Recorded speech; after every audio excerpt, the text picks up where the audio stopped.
How do I stop ruminating? These thoughts are recurring and relate to every and any embarrassing moment I have ever had during my lifetime.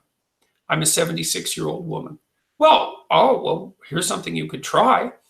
Write down everything that you're ruminating about.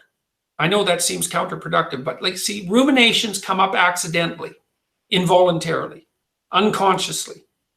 Whereas if you write down everything that you're ruminating about, you're facing them voluntarily. So I would say, open up a journal or a Word document, whatever, and write down every time you ruminate about something, write it down and write down every rumination you can remember exhaustively. Write them all down. That would be the first thing. And the second thing is standard behavioral therapy practice. The next thing would be write down why you think they happened so that you get a good causal account.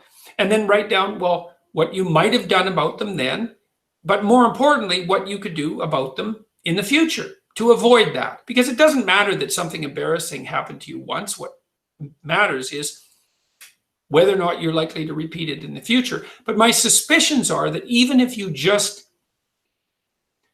start simply. Write down every ruminating thought that you have voluntarily and think about them in detail and write them down in detail. Get every little word down. And then you have that document. And then when you have a thought and start to ruminate on it, then sit down later after the ruminating thought goes away and bring it to mind voluntarily.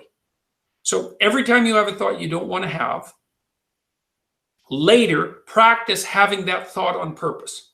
And try that for about a month and see what happens. Because it's often the case that if you start thinking about the thoughts you're ruminating on consciously and confront them voluntarily, that they will start to go away. So you could try that. That should help.